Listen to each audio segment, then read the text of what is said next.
All right, ladies and gentlemen, welcome to a special interview with the National Environment Trust Fund, Netfund.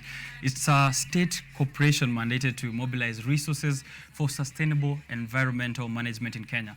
Netfund's mission is to facilitate research, generate and manage financial resources for environmental management, and this is going to provide capacity building to achieve sustainable development in Kenya. In this interview, we're going to be speaking with the Director Resource, that is Dr.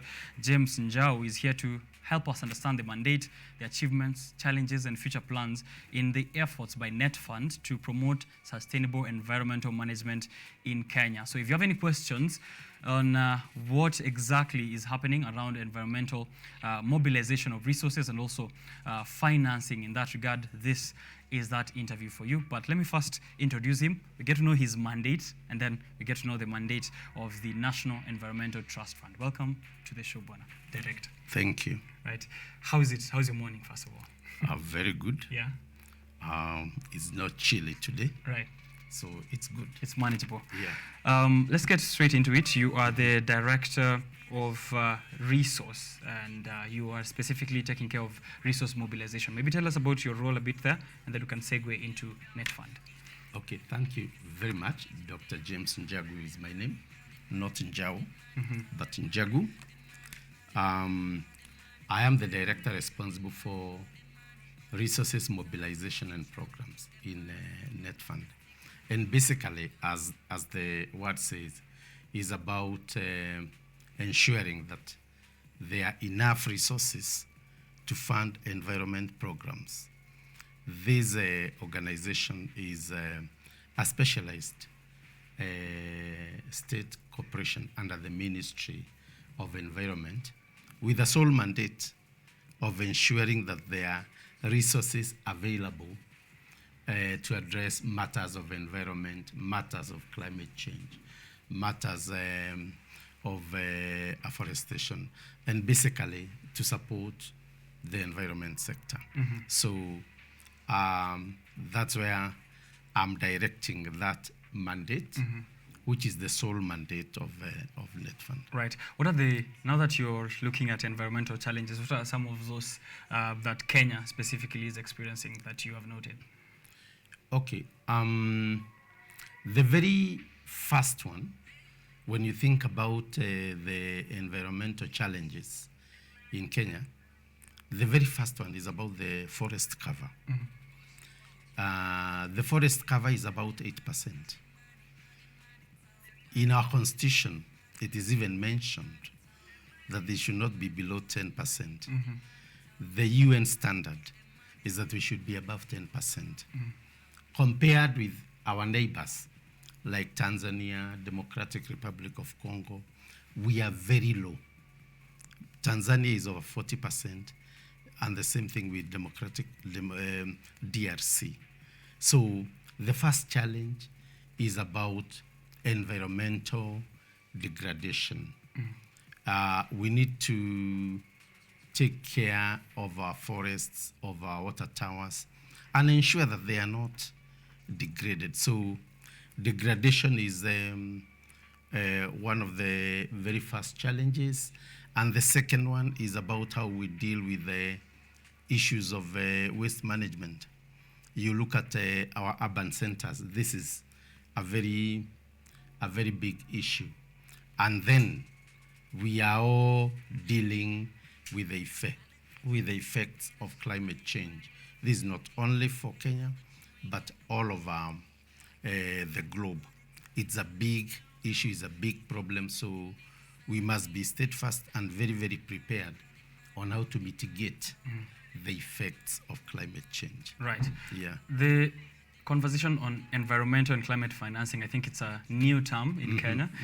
How is the situation like in climate financing?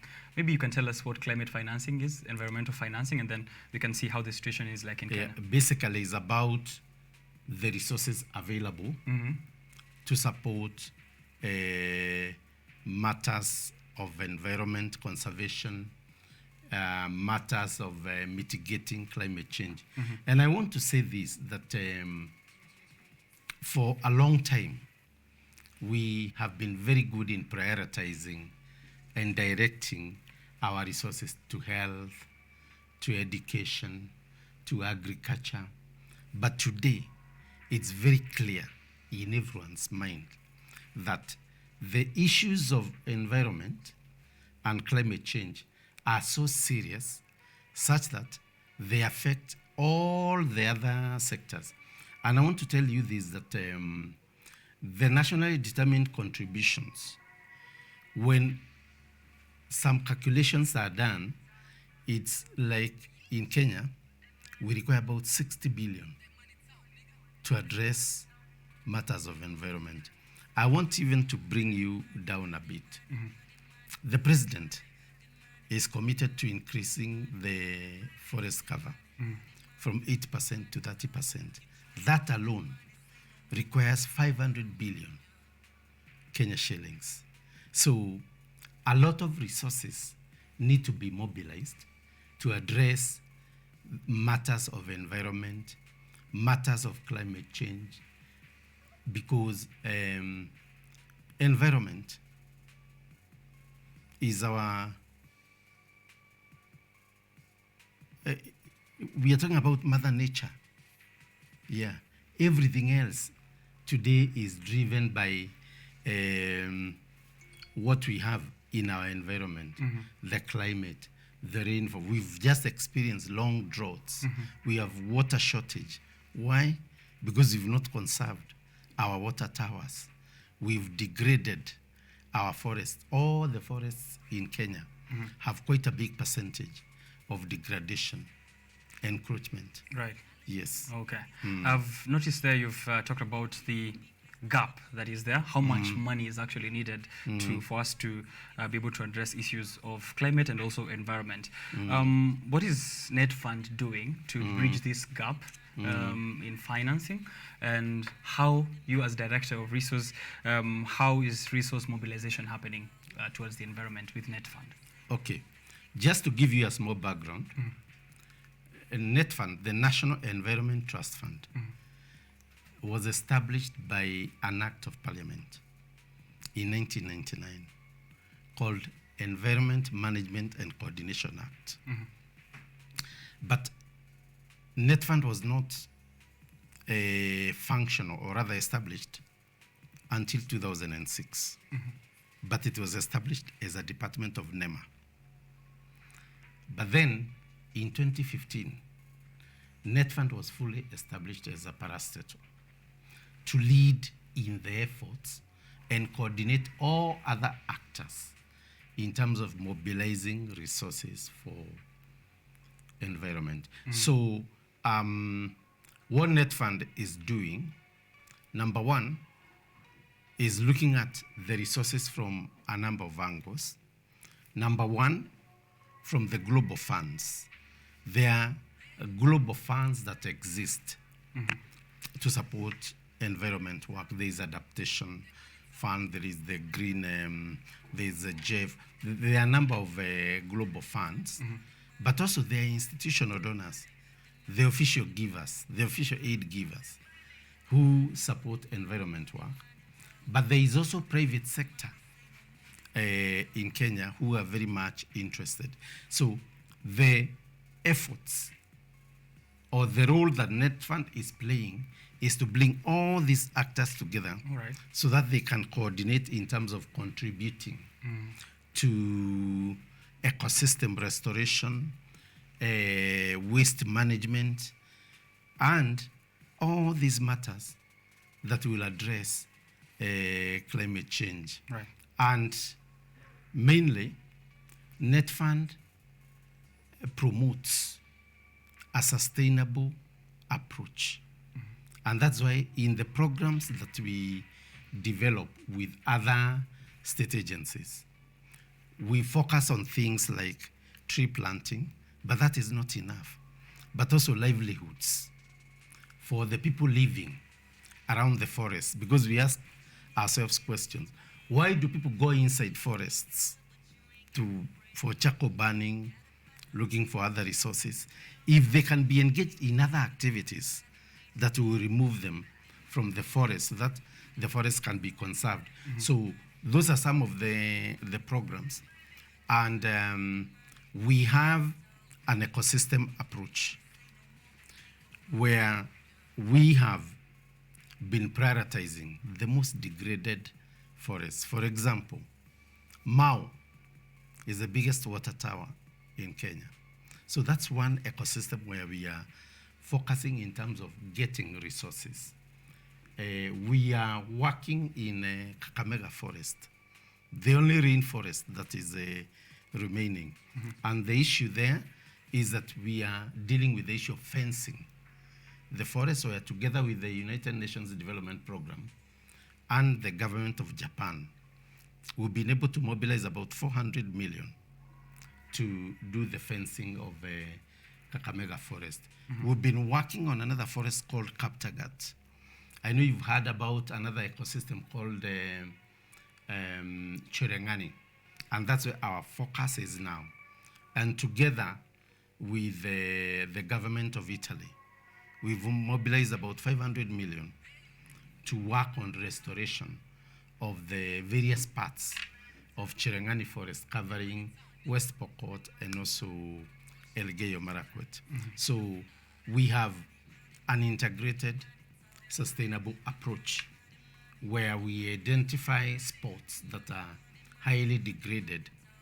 We identify partners who are ready to partner with us on a number of activities, and we mobilize them, and we link them to some very specialized organizations under our ministry.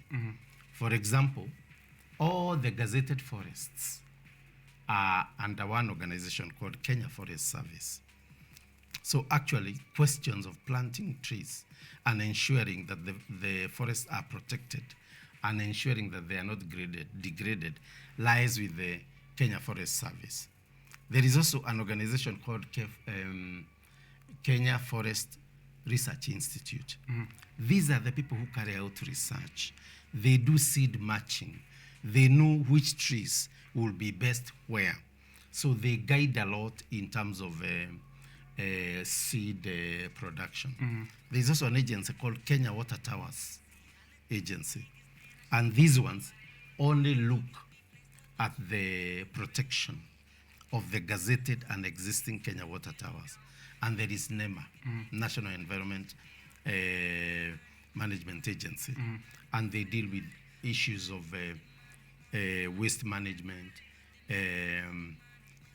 environmental management and conservation. Right. So it's an integrated approach where we bring a number of implementing partners, and we also link with the people with the resources.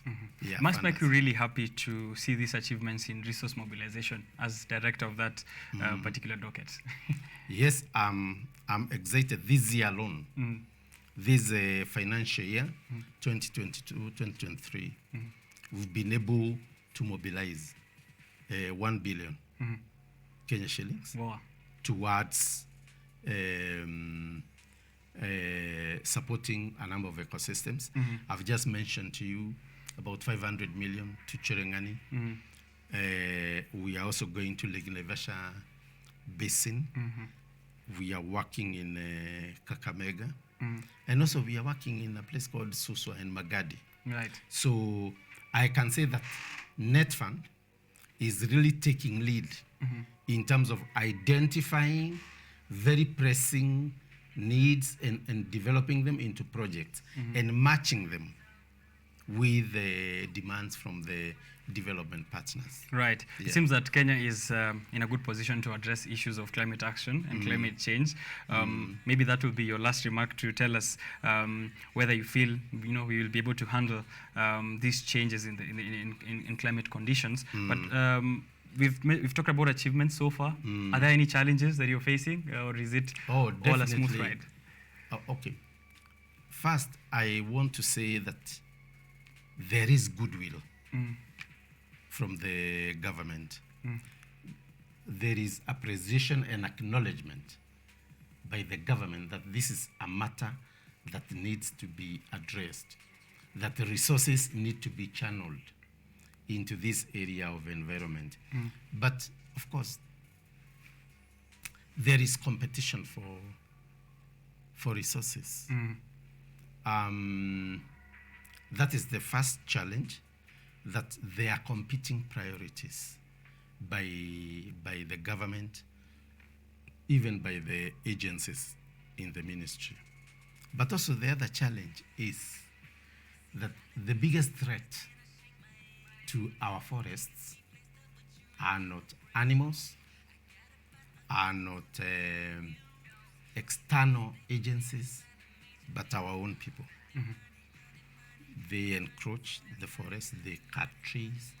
So the biggest challenge is to see how we can sensitize the stakeholders, people living around forests, for them to know that this is our resource. They can coexist peacefully. And they can coexist peacefully. And conserving a water tower, conserving a water forest is not a favor to the government, but a favor to yourself. Because some of these water towers provide livelihood to so many people in terms of feeding a number of rivers. So that is one challenge, about sensitizing and educating people about the need to conserve and to protect the forests, and also the idea of channeling enough resources. And I can say we are on track in terms of addressing those challenges with the help of both the national government and the county governments, and also other actors. There are a lot of CBOs on the ground who are very much interested on matters environment. All right. And as we saw also during the Earth Day, April 22nd, there are a lot of people out there who are interested in investing in our planet, the only one that we have. So I think that's a good call out. I'm just going to also make people aware of this very important, I think, webinar that is here. I'm seeing from Netfund, and this is going to, you can attend the Strategic Resource Mobilization Workshop in Naivasha from the 23rd to the 26th of May, 2023. And I see here the theme is Shaping Resource Mobilization Strategies for Increased Funding. Yes. Yeah. One of the things that we do as a Netfund, apart from participating in active engagement with the development partners, active engagement with the private sector, active engagement with the people in the diaspora, so that they can support matters of environment, we also build the capacity of NGOs, of CBOs, of faith-based organizations, of the counties. We build their capacities so that they can gain skills and know how do we go ahead in terms of mobilizing resources. Because mobilizing resources is a skill, is knowledge that is required. So every quarter, we organize open trainings for people interested, and especially in raising resources on matters of environment. So this May, we shall be having a training on resources mobilization. And I think after that, we'll have a training on developing winning proposals. Because we would want to bring so many actors into mobilizing resources for environment. We don't want to monopolize the role of mobilizing resources as Netfund, but we would want to mobilize and recruit as many actors as possible into the business of mobilizing resources. So if you're available, you are invited to the workshop that will be held in Naivasha. And we do this in partnership with Kenya Association of Fundraising Professionals, because there is that body that exists that brings together professionals in the area of fundraising. Okay. Yeah. You can check out that workshop when it's happening. check out Netfund on social media or on their website, netfund.go.ke. As you can see on the screen there, Dr. James Njagu will be there as the Director, Resource Mobilization Netfund, as one of the featured speakers. Jackie Mathaga, board member at Aided Foundation, and James Gatere, head of I&M Foundation. For residents, you will be charged $75,000 for registration, and non-residents $750 or £650, as the information has been relayed there. Euros, that's euros, yes, as the information there on the screen. Finally, before I get your last remark, because I think as Director of Resource Mobilization, your mandate is very key in what a Netfund is trying to do. I think I will dare say it's core in the business of Netfund.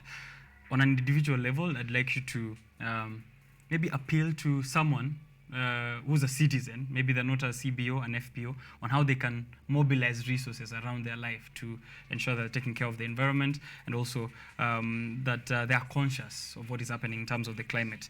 But as you do that, as I give you a chance to think about that and give us a last word there, I have seen there's a congratulatory message from Netfund here, and I think maybe also from KUTV Kenya, to Mr. David Maure Waihiga, who was a presidential candidate last year in the Kenya general elections. He's been appointed as the chairperson of Netfund's Board of Trustees. So I think seeing this and also seeing you here, you have a wealth of experts to direct or to drive the mandate of Netfund.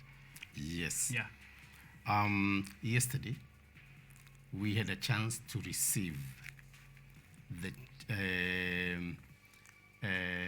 Mr. David Maura Wahiga, who was among the 4 presidential candidates last year. And we are happy to be associated with him now.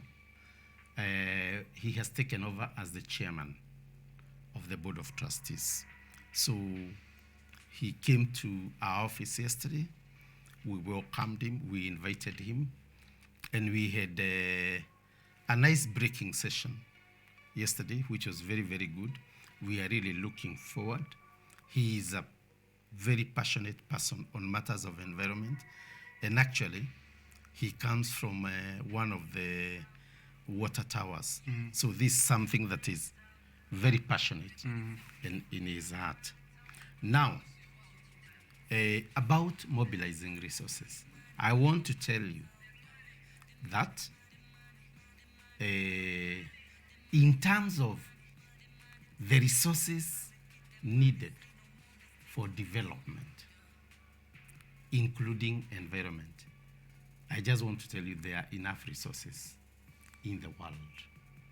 There are people who are official givers of resources. But the resources need to be sought for. That's why we talk about mobilizing resources. So what I would tell you, prepare a very good appeal, prepare a very good project, prepare a very good proposal, but your appeal or proposal must meet basically 3 standards or criteria. Number 1, it must appeal to the head. One should be able to reason with it that if we do this, we are going to achieve this, we are going to have these beneficiaries, and we are going to have impact. But appealing to the head is not enough. You also have to appeal to the heart.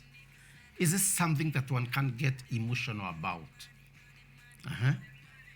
And then after you appeal to the heart, you must appeal to the pocket. Is it affordable?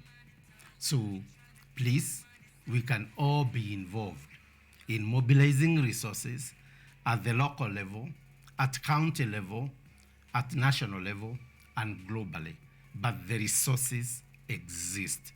People have resources in their pockets. Organizations have resources.